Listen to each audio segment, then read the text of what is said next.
ഇന്ന് 2026 ജനുവരി 1-ാം തീയതി. അപ്പോൾ ആദ്യം തന്നെ എല്ലാവർക്കും എൻ്റെ ഹൃദയം നിറഞ്ഞ പുതുവത്സര ദിനാശംസകൾ. ഇന്നിവിടെ ഞാനും പാർക്കുട്ടിയും കൂടി റെഡിയായി ഒരു ഗിഫ്റ്റൊക്കെ കൈപിടിച്ചിട്ട് എവിടേക്കാണ് പോകണമെന്ന് നിങ്ങൾക്ക് ഊഹിക്കാൻ പറ്റുമോ? വേറെ എവിടേക്കല്ല, അംഗൻവാടിയിൽ പാർക്കുട്ടിയുടെ ന്യൂ ഇയർ സെലിബ്രേഷനാണ്. ഞാൻ അവിടെ എത്തിയതും പാർക്കുട്ടി ഒരേ കരച്ചിൽ. ഇപ്പോൾ 2-3 ദിവസമായി ഒരേ കരച്ചിലാണ് കേട്ടോ. അവൻ്റെ ഏട്ടന്മാരൊക്കെ വീട്ടിലുള്ളത് കൊണ്ട് അവൾക്ക് അംഗൻവാടി പോകാൻ മടിയായിട്ട് ഒരേ കരച്ചിൽ. അമ്മ പോകണ്ടെന്ന് പറഞ്ഞിട്ട് ഒരേ കരച്ചിലായിരുന്നു. പിന്നെ ഞാൻ നല്ല വാക്കൊക്കെ പറഞ്ഞ് അമ്മ ഇരിക്കുക, അവിടെ ഇരിക്കുക എന്നൊക്കെ പറഞ്ഞപ്പോൾ അവൾ ഇത്തിരി ഒന്ന് ഓക്കെ ആയി. എന്നാലും അവൾ പോകുമ്പോൾ ഞാനും വരും, അമ്മ പോകുമ്പോൾ ഞാൻ വരും പറഞ്ഞിട്ട് ഒരേ കരച്ചിലായിരുന്നു. അപ്പോൾ നമുക്ക് ഇനി ന്യൂ ഇയർ സെലിബ്രേഷൻ കാണാം.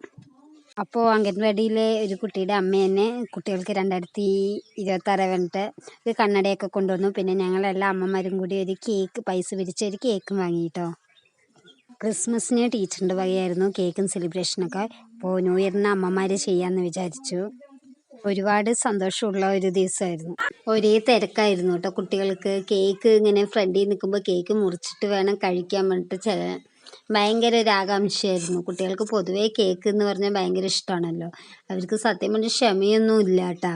അപ്പോൾ നമ്മളായാലും അങ്ങനെ തന്നെയല്ലേ, കേക്ക് കണ്ടാൽ എടുത്ത് ഭയങ്കര ഇഷ്ടമാണെങ്കിൽ പിന്നെ ആദ്യത്തെ എന്താ പറയുക, മുകളിലുള്ള ജെറി അതേപോലെ എന്തെങ്കിലുമൊക്കെ ഡെക്കറേഷൻ ഉണ്ടെങ്കിൽ അതൊക്കെ നമ്മൾ ഇങ്ങനെ കൈകൊണ്ട് എടുക്കാൻ നോക്കുന്നില്ലേ, അതേപോലെ തന്നെ കുട്ടികളും അതേപോലെ ആ കുസൃതികളൊക്കെ കാണിച്ചിട്ടുണ്ടായിരുന്നു. അപ്പോൾ ഇനി കേക്കൊക്കെ മുറിച്ച് കഴിച്ചതിന് ശേഷം നമുക്ക് ഗിഫ്റ്റുകൾ കൈമാറണം. അങ്ങനെ കേക്ക് മുറിയൊക്കെ കഴിഞ്ഞു. ഇനിതാ ടീച്ചർ ചെറിയ പീസുകളാക്കി എടുത്ത് വെച്ചിട്ടുണ്ടായിരുന്നു. കുട്ടികൾക്ക് ഇനി കഴിക്കാൻ കൊടുക്കുകയാണ്. അപ്പോൾ കേക്കിൻ്റെ ഒപ്പം നേന്ത്രപ്പഴം പുഴുക്കിയതും ഉണ്ടായിരുന്നു കേട്ടോ. അത് ഇതിലിട്ടിട്ടുള്ള ആ വീഡിയോ, അപ്പോൾ അതും കൂടി ഉണ്ടായിരുന്നു. അങ്ങനെ കേക്ക് മുറി കഴിക്കലൊക്കെ കഴിഞ്ഞ് കുട്ടികൾ തമ്മിൽ ഗിഫ്റ്റുകൾ കൈമാറുന്ന ഒരു ഫോട്ടോസാണ്. വീഡിയോ ആക്കി എടുത്തില്ല, ലെങ്തി ആവുമെന്ന് പറഞ്ഞിട്ട് ഞാൻ എടുത്തില്ല. അങ്ങനെ ഗിഫ്റ്റൊക്കെ കൈമാറി കഴിഞ്ഞു. ഇനി അടുത്ത ചടങ്ങെന്ന് പറഞ്ഞാൽ ഒരു ടീച്ചറിൻ്റെ വക ചെറിയൊരു യോഗ ക്ലാസ് ഉണ്ടായിരുന്നു.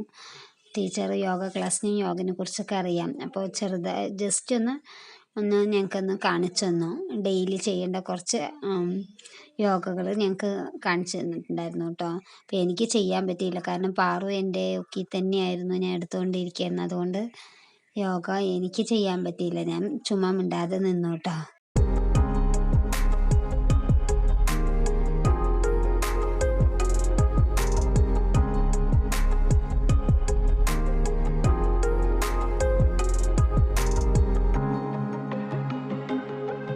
ഇതാണ് പാർക്കുട്ടിക്ക് കിട്ടിയ ഗിഫ്റ്റ്.